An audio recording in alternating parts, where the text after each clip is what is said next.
예, 안녕하십니까. 저는 세종병원 대협력센터장 박경성입니다. 근데 제가 세미나 참 많이 가봤는데 지금 약 한 2시간 정도 흘렀는데 이렇게 많으신 분들이 이렇게 관심을 가지시는 거에 대해서 참 대단하다고 생각이 들고요. 또한 결론적으로 말씀드리자면 아까 중국이 그랬고 몽골이 그랬고 뭐 ODA 사업은 조금 차원이 좀 다른데 이 해외 진출한다는 게 정말 녹록하지만은 않습니다. 정말 어렵고요. 굉장히 쉽게 접근을 했다가도 막상 디테일로 들어가면 정말 어렵습니다. 그렇지만 이런 그 세미나가 민간 차원에서 이런 것들이 많이 활성화가 돼서 우리가 충분히 석세스를 할 수 있지 않나 생각이 듭니다. 그래서 저는 그 세종병원에서 카자흐스탄에 작년 한 해 FS를 좀 많이 했고, 그래서 과연 카자흐스탄은 어떤 방식으로 그 진출을 하면 좋을까, 그리고 우리 세미나에서 이렇게 뭐 결론적으로 정부나 이런 민간 차원에서 좀 제안도 드려야 되지만 아까 몽골도 얘기했지만 정부의 어떤 그 계속적인 팔로업이 중요하다라는 것을 말씀드리고요.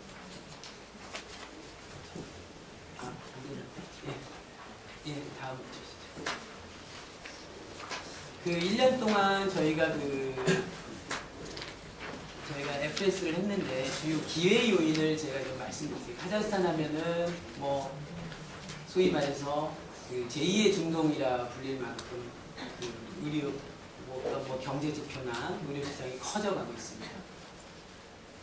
그래서 10년 사이에 그 인구 10,000명당 의료비 지출액 증가가 뭐 10배 정도 늘어났고요. 또한 그에 따른 또 고급 의료 수요가 계속해서 증가하고 있습니다. 또한 그 기회 요인 하면 카자흐스탄에는 그 저희가 주요 사망 요인을 분석을 해봤는데 순환기계 질환이 많고요. 막성 종양, 또 내상 사고, 네 번째 소화기계 질환, 다섯 번째 호흡기계 질환, 이런 사망률을 보이고 있습니다. 하지만 위험 요인 또한 있습니다. 우리가 카자흐스탄에 진출하려고 해도 뭐 러시아나 카자흐스탄이 비슷비슷한데 아무래도 카자흐스탄은 조금 더 유연하긴 합니다. 근데 보니까 모든 그 정부 주도의 의료 공급이다. 그러니까 쉽게 말하자면 역시 카자흐스탄도 무상 의료가 제공되고 있습니다. 그래서 보시면 공공소유가 72%, 2010년도 기준입니다. 10년도에 그 민간 소유는 28%. 또 그 의료 시설이 그렇고요. 입원 환자 의료기관 병원의 수는 역시 87대 13으로 공의료가 상당히 강한 나라가 카자흐스탄이라고 말씀드릴 수가 있습니다.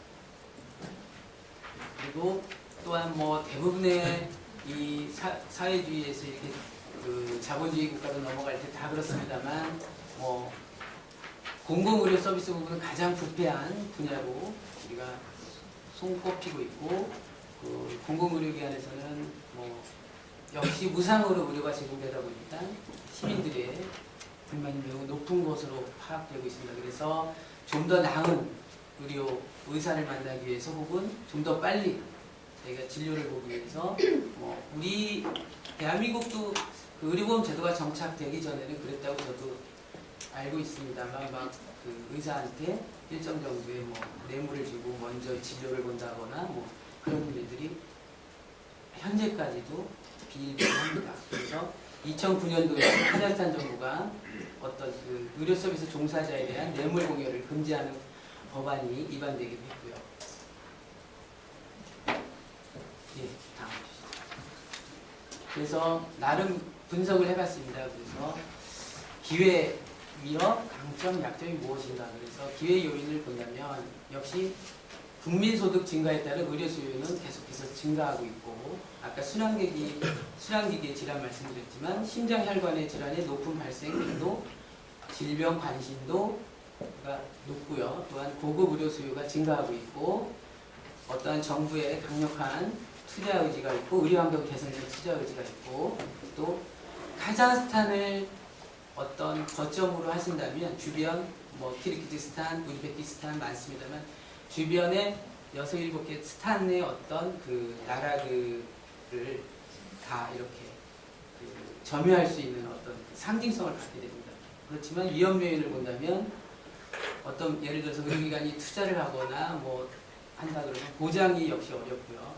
말씀드렸지만 불투명한 의료 수익 구조에 있고 또 국가 공공소의 공의료가 상당히 강한 나라이고 또한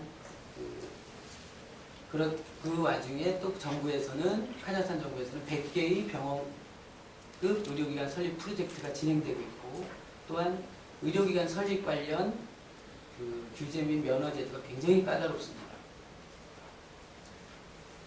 그래서 과연 이러한 카자흐스탄의 벽을 어떻게 넘을 것인가 해서 하지만 카자흐스탄은 아까도 말씀드렸지만 제2의 중동이라고 불릴 만큼 뭐 인바운드를 봤을 때도 러시아 다음으로 플라이딩 환자가 많고요.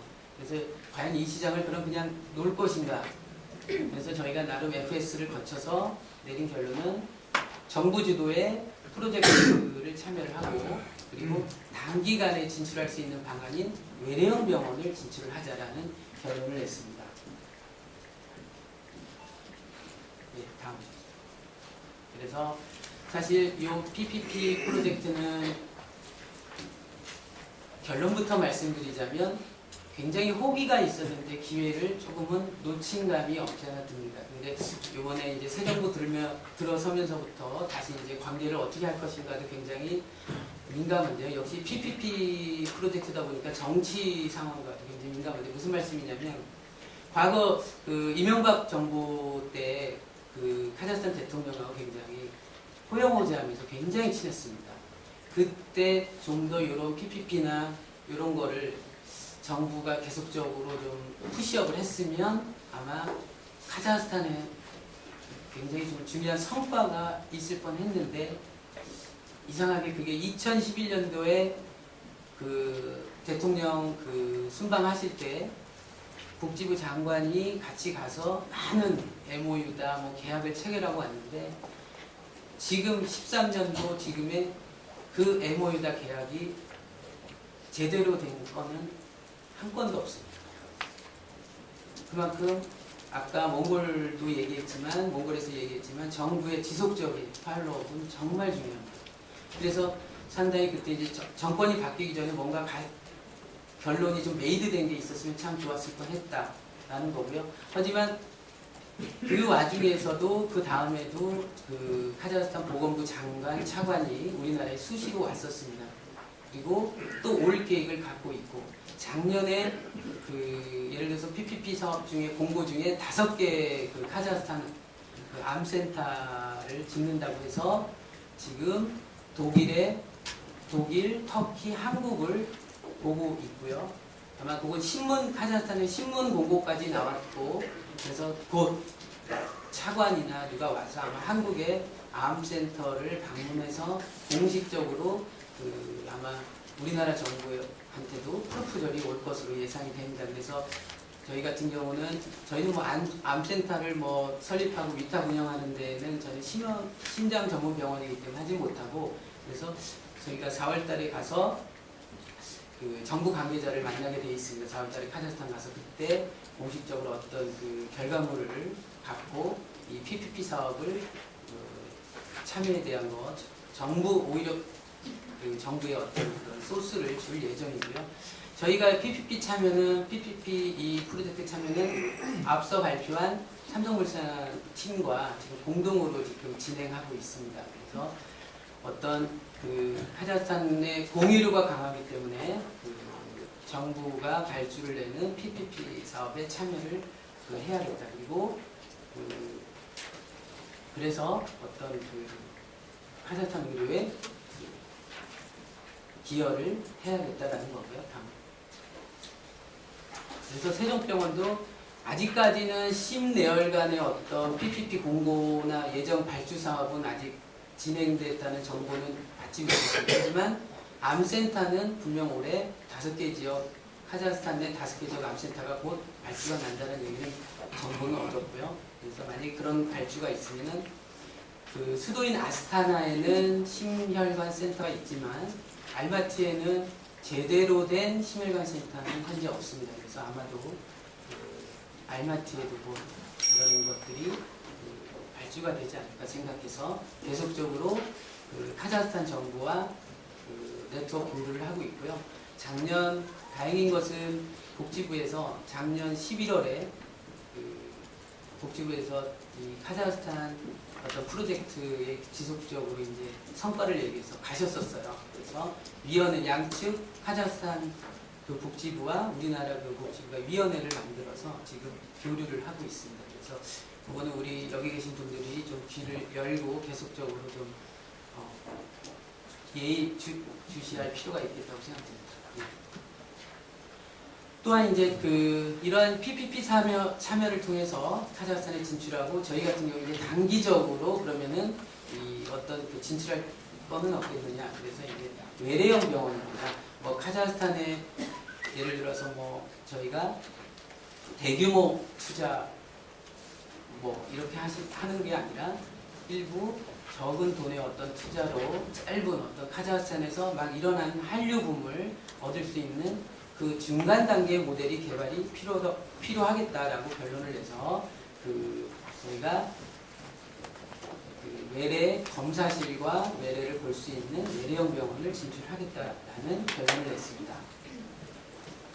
그래서 그 기대 효과로는 그 수익을 창출을 하고요. 또한 그 부족한 외래형 병원에서 부족한 환자들은 시설로 부족한 환자들은 오히려 한국으로 수요로 연계를 하고 그 다음에 요거를 안정된 기반을 바탕으로 해서 카자흐스탄 정부 주도의 PPP 사업을 가능성을 제고할 수 있겠다라는 것입니다.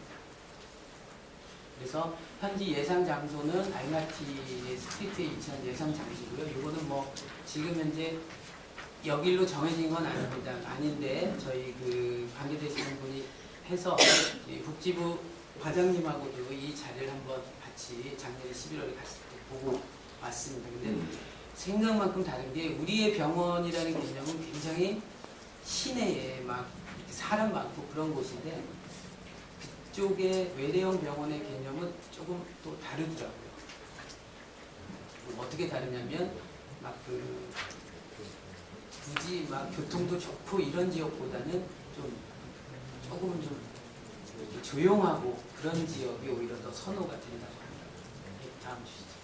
그래서 진출 방향을 다시 한번 결론을 내자면 카자흐스탄의 의료 체계는 폴리클리닉이 있고 이런 어떤 저희가 진출하려고 외래형 병원, PPP 참여를 통해서 한국 의료가 어떤 카자흐스탄 그 의료 체계의 근간으로 자리 잡게끔 저희는 PPP 참여와 그 투자 방식의 외래형 병원으로 나아가려고 하고 있습니다.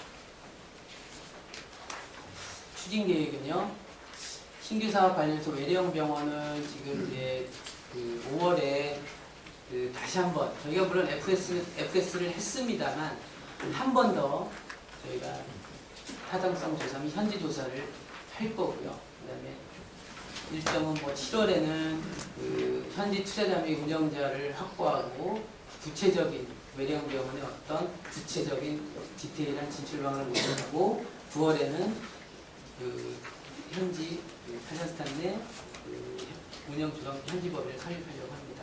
역시 PPP 사업은 5월에 저희가 그 4월 말 카자흐스탄을 방문할 때 컨소시엄을 구성해서 뭐 삼성물산이라든가 같이 컨설팅 회사랑 같이 가서 그쪽 정부 관계자를 만나봐서 정확히 이 PPP 사업 향후 일정이 어떻게 되는지 조사를 해서 진출 전략을 모색하겠고요. 하반기에는 그 어떤 만약에 저희 예상대로 그런 시나리오가 나온다면 이거는 뭐 병원 의료기관이 단독으로 할 수 있는 게 아니라 정부 주도하에 어떤 프로포즈를 낼 거고 제안서를 제출할 예정이 있습니다. 예, 뭐 단계별 추진 계획은 말씀드린 대로 13년도부터 14년도까지 뭐 이런 식으로 할 거고요. 뭐 요거는 나름대로 저희가 만약에 외래형 병원을 운영했을 때 향후 10년간의 이런 그 초기 분석 자료입니다. 그래서 이 정도의 그 영업이익이 발생하겠다라고 하는 거고요. 네, 역시 같은 그 그래서 한국으로가 이런 식으로 해서 카자흐스탄을 문단을 삼을 수 있다. 그래서 2013년부터 2016년까지 저희는 그 카자흐스탄의 알마티 외에 약 아스타나, 카라반다, 아타레우, 악타우까지 해서 카자흐스탄을 다 아울 수 있는 진출 계획을 갖고 있습니다. 제언사항을 드리자면요.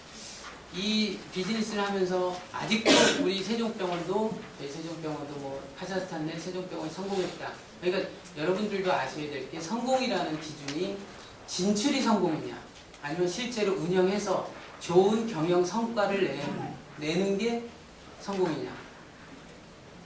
저는 진출 지금 우리가 처음이기 때문에 진출에 다들 이제 포커싱을 많이 하는 것 같은데 결국은 운영해서 병원을 운영하든 어떻게 되든 좋은 경영 성과가 나와야지 그게 석세스라고 생각하는데 이런 비즈니스를 하다 보니까 역시 요 비즈니스 하니까 전문 인력이 굉장히 아쉽더라고요. 그러니까 단순히 뭐 우리가 지금 병원에서 보유하고 있는 코디네이터나 뭐 이런 인력이 그냥 통역해주는 정도로 해서는 안 될 것 같고요.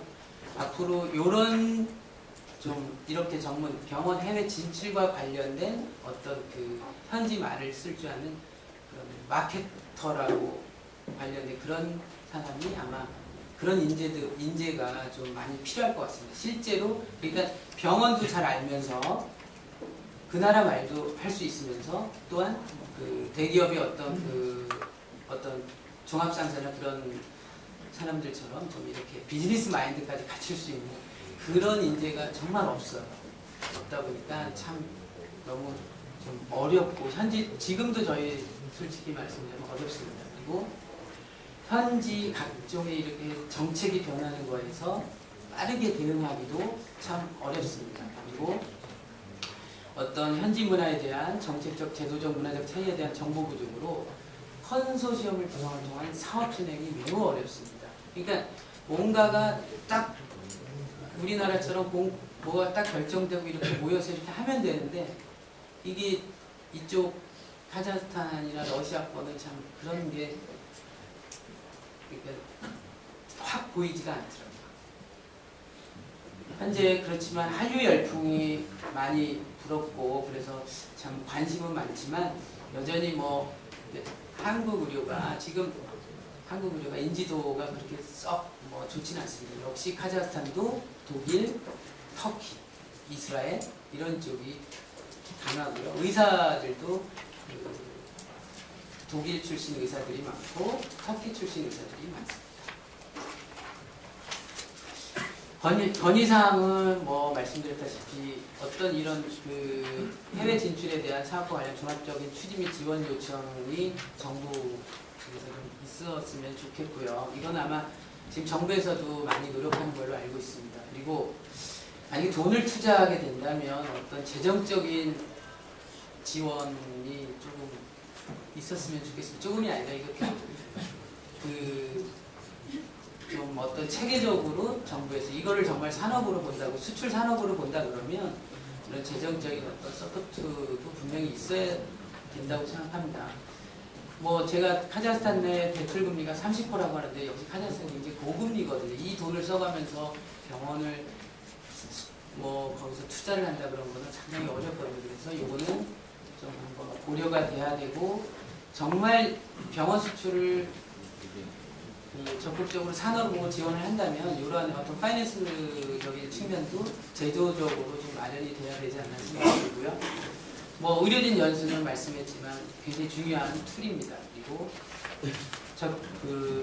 메디컬 코리아를 홍보를 하기 위한 뭐 어떤 일정적인 홍보 예산 지원도 좀 필요하겠고요. 어떤 선정된 의료기관에 대한 공신력을 좀 그러니까 카자흐스탄에 예를 들어서 뭐 어디 국가 프로젝트에 어느 의료기관이 선정됐으면 어떤 보건복지부나 이런 데서 상당히 어떤 공신력 있는 어떤 타이틀식을 주는 것도 필요하다라고 생각합니다. 예, 저는 여기까지고요. 들어주셔서 감사합니다.